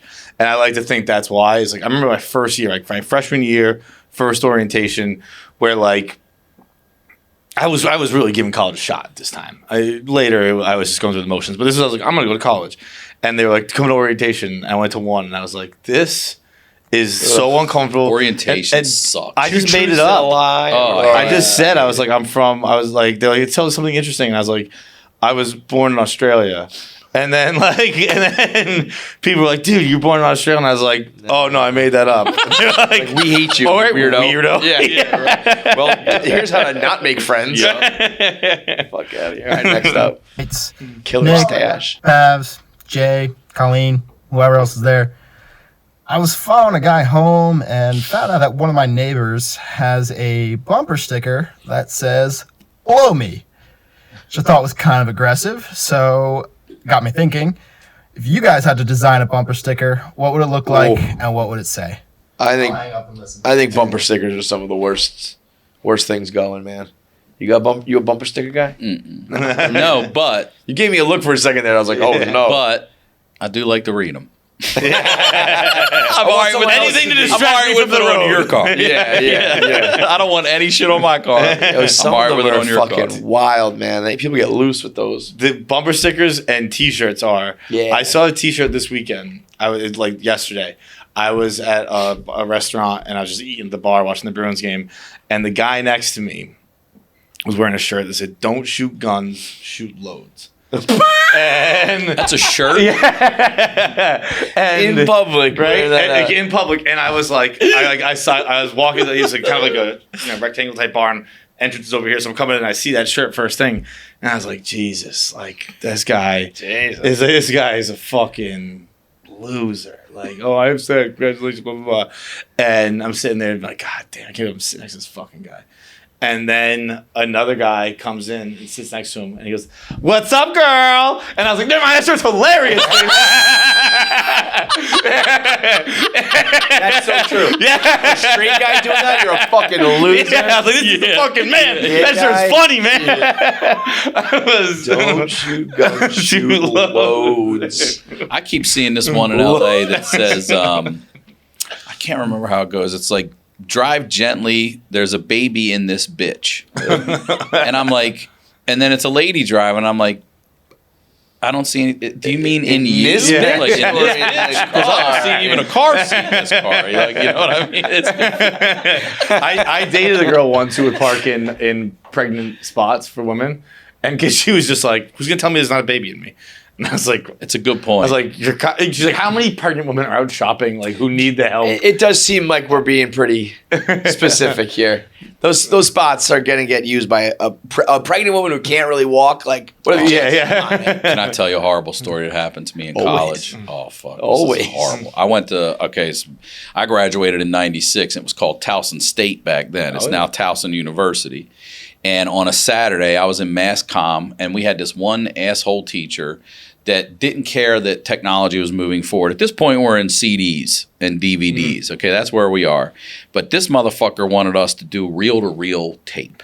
And he wanted us to splice it and cut it with the razor blade and tape it together so that you make an edit on tape. I'm like, do you understand where we're headed? We're never going to use We're this never going to use ever. this. But It's it like, was- I was thinking about that recently when they made, I had to take a class where they made us learn how to read the newspaper things. We put them in the whatever. Microfiche. I was like, what? Never gonna fuck. use this I saw again. someone using it in a movie recently. I was like, I forgot I learned how to do that. What was the point? Crazy. Yeah. I'm sorry for interrupting. That's okay. So we had to come in on a Saturday and do like book time to sit down and actually manually do this. It was part of a thing because he was from radio and he was older and that's what he wanted us to learn.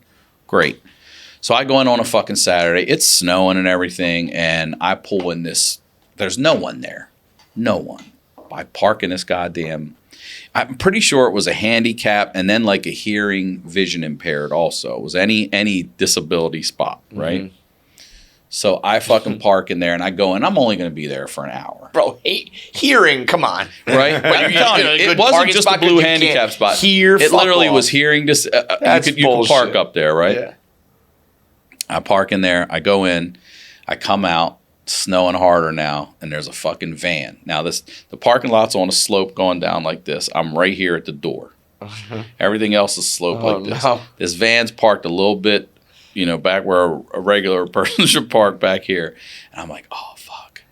So I'm hustling to the car, and I hear this. I see the van doors open, the side doors open electronically. I'm like, oh my God. And a fucking tray slides out. I'm like, oh. And a wheelchair rolls out. And then it goes, and the guy fucking grabs a microphone and puts it to his throat and goes, "Hey, buddy." And I was like, "Oh, God." And there's no one there. But I'm head down hustling. "Hey, buddy." And I got to look. It's only me there. And I go, "Yeah." And he goes, "You're not supposed to park there." And I was like, "Oh." And I turn around. I'm like, "I didn't even see that." He's like, "Yeah, that spot's for me." I'm like, "I'm really sorry, dude." I'm waiting for the driver to get out. No driver ever gets the fuck out of this. Boom. And then he wheels his electric chair back, hits the remote, tray goes up, tray goes in, doors closed. It's all him. Oh, and now he's coming up, and I'm like, "Man, I'm really sorry." And he's like, "Fine." And then his wheels start spinning. no, dude. On the snow. I'm like, "Oh my God." And he's going like this down the hill. I'm like, "Dude, you need help?" He's like, "I'm fine. I got my car." You drove the fuck away. Listen to me. To this day, I won't even reverse in a handicap spot. It traumatized the fuck out of me. I don't want to occupy that thing for a fucking second. I was like, come on. It's like somebody set that up. Like, it just kept getting worse and worse. I'm like, "You got the neck, and you did all this." Oh man, The sliding. I'm in there cutting fucking tape and shit. It was Yo, I wouldn't have humiliating. even gotten my car. Oh, As soon as I God. started going, I would have walked. It was just right me and past him. He my wasn't car. chasing me. He was sliding. I didn't pretend that. Well, I walked. I don't even know whatever happened to that dude. I got the fuck out of there. I'd be like, I'm waiting for a ride.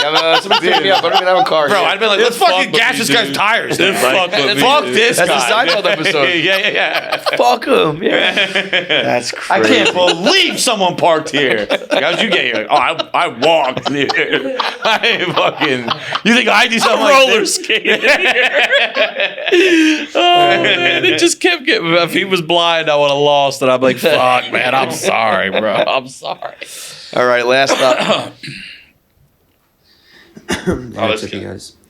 Here's the thing about me. The thing about me is that I view everything in the world in a very binary way, and what I mean by that is that everything in the world is either in my bag or it's not in my bag, and the vetting process that I use to determine what falls into each category, that's called baggage check, and I'd love to hear a baggage check from you guys, but baggage check is a very arbitrary process, so however you guys want to go about it, to each their own. But for example, Do we know this kid's name you yet? want to know what's in my bag, you say baggage check, Glenn, baggage check, and then I would be like, oh shit, Harry Potter audiobooks in my bag, floaters in my bag, NFL player numbers in my bag, responsible marijuana usage not in my bag, making my toothbrushes last more than a month before they're unusable not in my bag. So yeah, baggage Bro, this check. kid is a regular caller of our show. Thank you. Last week he called in. What? Glenn. Perfect. Before we get to this one, he said, how many days in a row would you need to show up in your house and see a pigeon in your house before you think to yourself, someone is putting a pigeon here in my house? Like someone is doing this to me on purpose. That's a good question. Because I'm saying, It'd like, be at least a week. that's A week? He said like 2 days. I was 2 days. Because I would think Pigeons are shit. They're rats with wings. They're coming to look for anything. But here's- but how- you're in an it's never apartment building, happened. there's a window open, there's a door that's open. Like you're right. But I would never jump to there is a pigeon person. Yeah, no. I actually have had it. I say it's never happened. It's happened to me. I've had a pigeon in my New York apartment before, and I was luckily home when it came in. But it came in, and I heard it come in. It was my first apartment. It was a fucking mess, but the bathroom was in my bedroom, and it came in. I heard it like hit the wall coming in, and I was like, "Fuck that!" I got up in the living room and just slammed my bedroom door shut.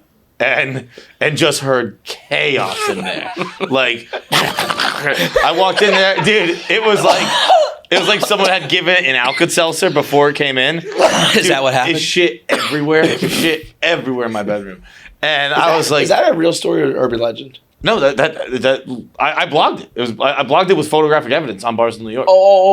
But Oh, the Alka-Seltzer. the Alka-Seltzer. I don't know. No, I just meant it had a lot of shit. I don't know if someone had given it I anything. remember hearing that. Was a kid.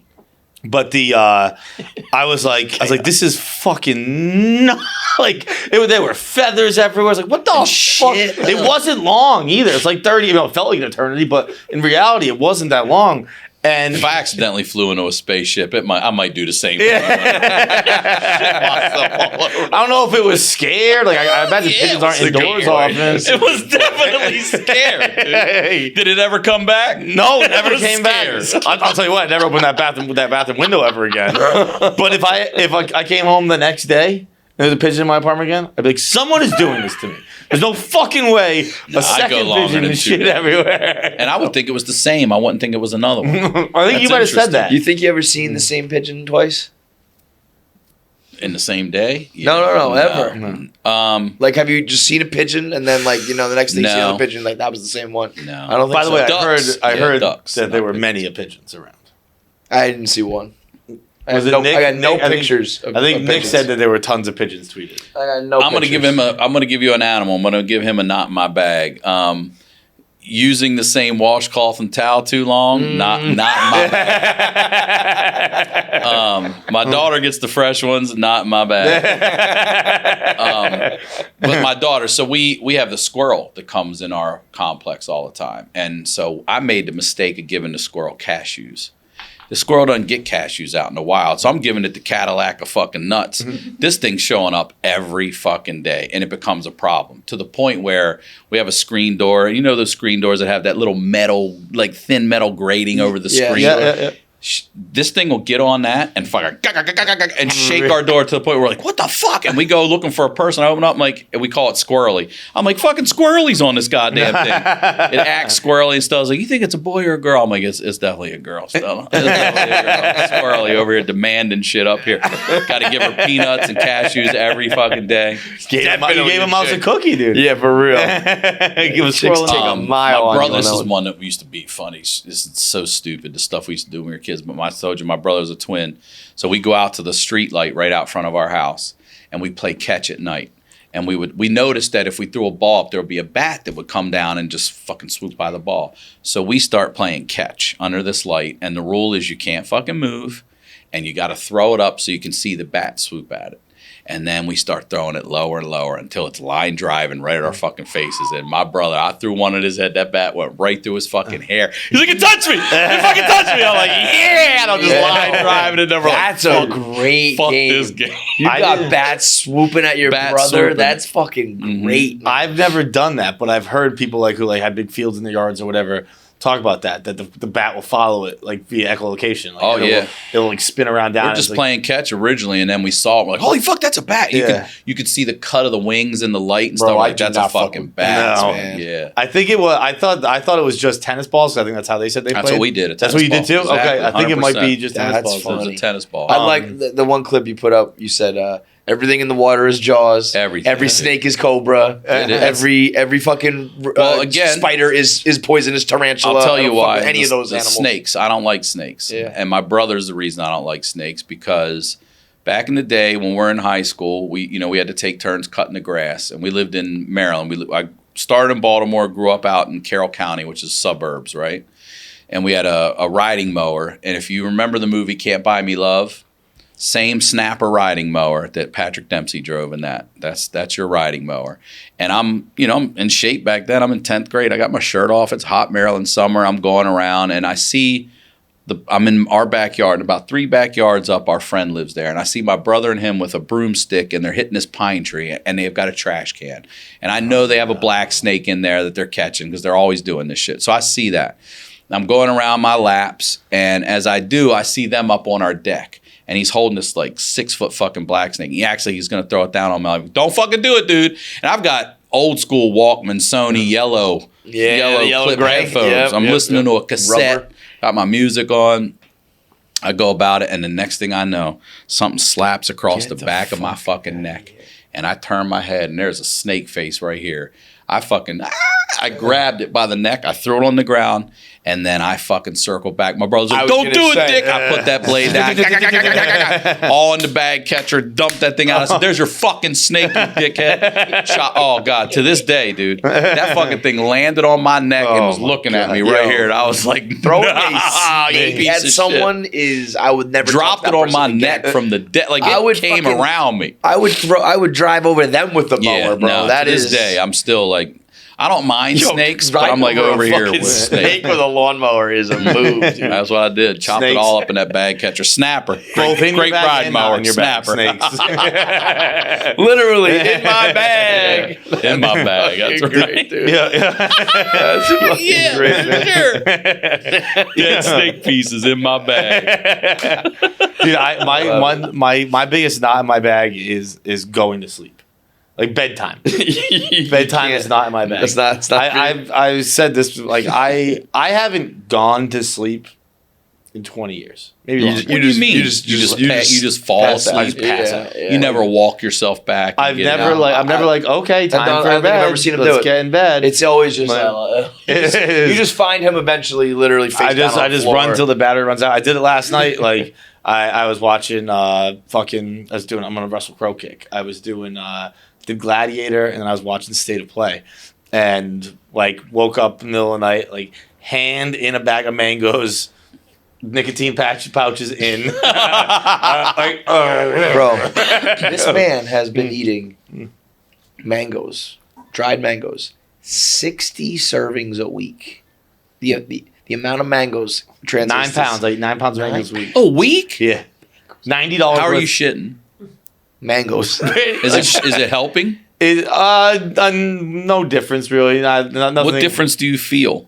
None. I'm not doing it for health. I just like them. 60 It's not like a health kick. bro. Like, I mean, I guess it's kind of a health kick. It's an excessive amount for insane. something that you just like. It's not- Like that amount, I thought a doctor said, you know what you should do? No, You should eat 40 Yeah, pounds no, of it's not mangoes. like some new diet or anything like that. It's like I'm just fucking You just vibing love on mangoes. Right now, I got mangoes They're in my your bag, man. bro. literally in my bag. My dad was bringing me to the train station yesterday, and I just said like it just came out of me like vomit. I was just like, damn, craving some mangoes.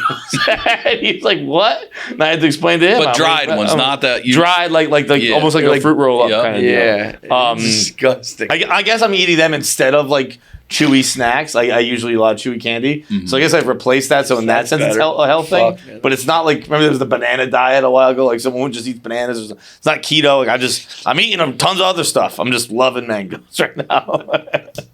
It's an excessive It's amount. so of I don't mangoes. think I love anything that much. Dude, Yeah. they're fucking man. So how about this for you? This OnlyFans chick went viral over the weekend. She was on a podcast and she was talking about how can we play it actually?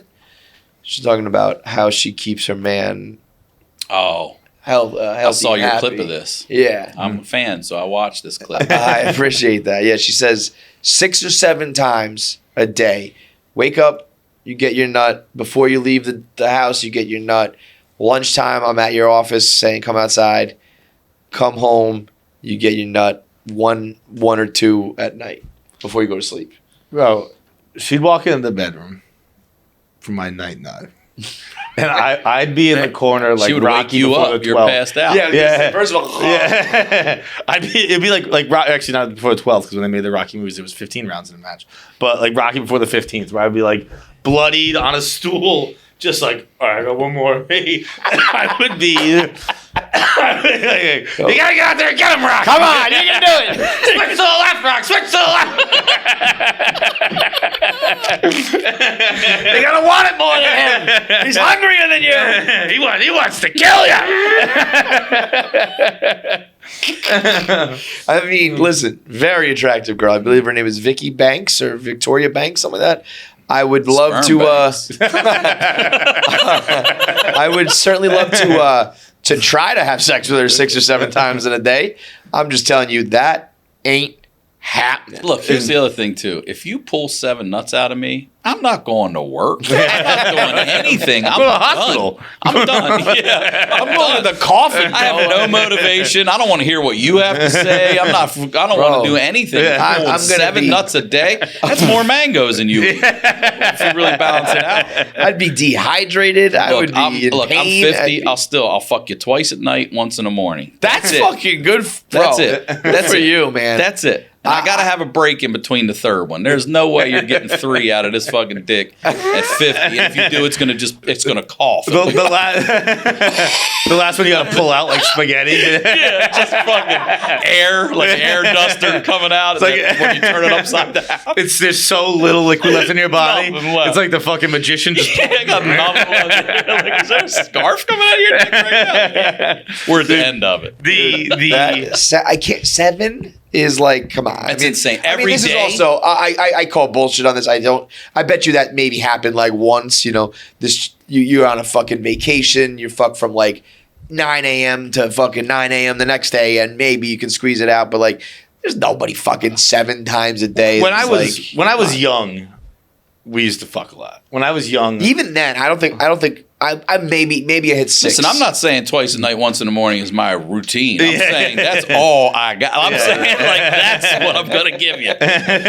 Once is more than enough. Trust me. If you do it right, once is enough. Yeah, man. That's the other thing too. Just make it last a little longer. Shit. I can't tell you how there's nothing better than when you are on the same page with that sort of shit. Where it's like, but not when you're on the same page to not have sex is the best.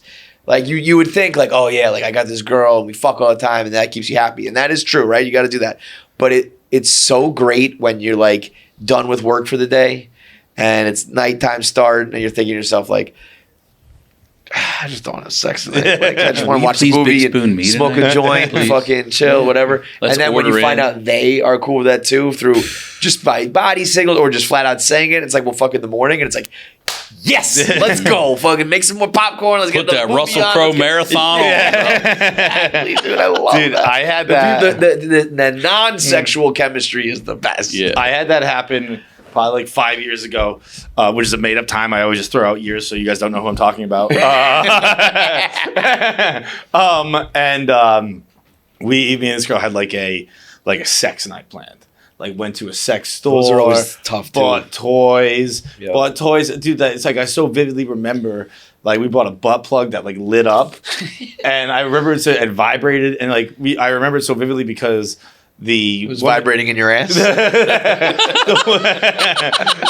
woman who worked at the store was like, she's like, this is my favorite one. And I was like, you are grotesque. Yeah. Please don't give me tips. I'm half hard over here thinking about shoving this in her ass. And like, I literally lost it. And then like we had like, we'll get a nice dinner, we'll go home, we'll just like have like a fuck session.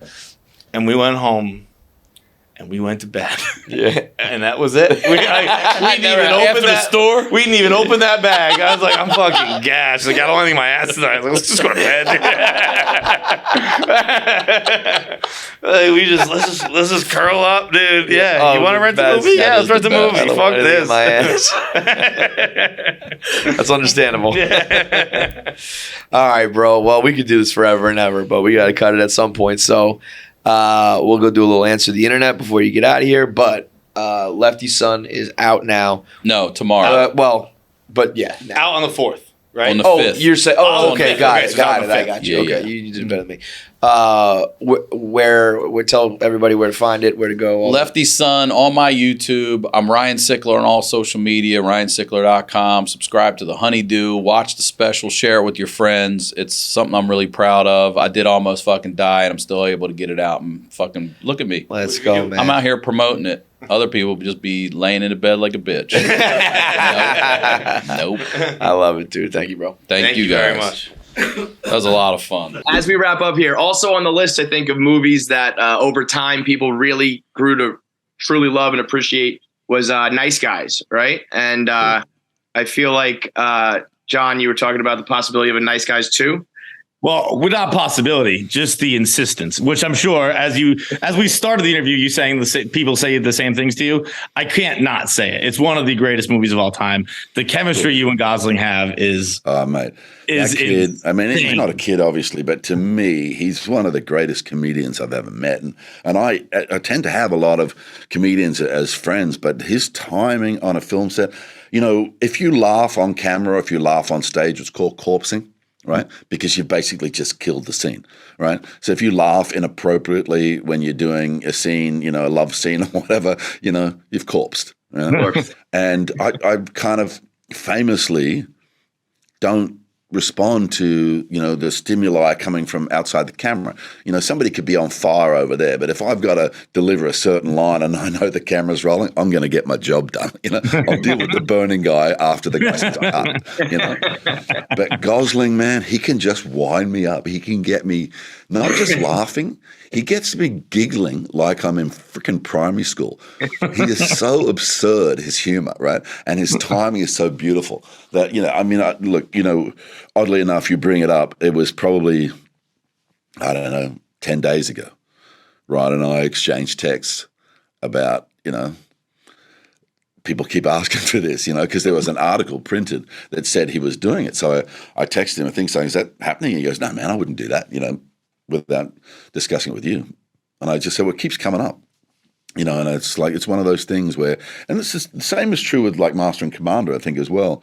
You know, the brand is way stronger and bigger now. Totally. Master and Commander is, you know, there's an article in GQ, one of those fancy magazines just recently, you know, why are 30-year-old men and women so attracted to Master and Commander? It's like, you know, and the thing that they came down to is that it's all masculinity, but it's not toxic masculinity, right? Everybody on board that boat has a job. Everybody has a goal. That, you know, it's like space travel for its time. You know, like that boat is the high tech, you know, of its time period. You know, so it's interesting the way those sort of things happen. It's always very gratifying because, you know, I know a lot of people just do their job, you know, and they don't really care, you know, but I'm not one of those people. I go to work every day and I care, sometimes, you know, too much, but I love my job. I see it as a great privilege. And, you know, I do try to think of that person, you know, who's watching the story, and I try and make sure that, you know, I give everything I can to it so that person stays within the story and doesn't, you know, step out of it, you know. So it's fun for me, you know, especially as you get older, where people sort of bring stuff up that you've done, you know, a long, long time ago and speak positively about it, you know. But Nice Guys, man, we came up with a title that used to make us laugh, and I'll test it on YouTube, you know, see if it still works. I don't know what this means. I don't know what the plot is. Don't ask me for any details. But if we were going to do a second one, we wanted to call it Nice Guys.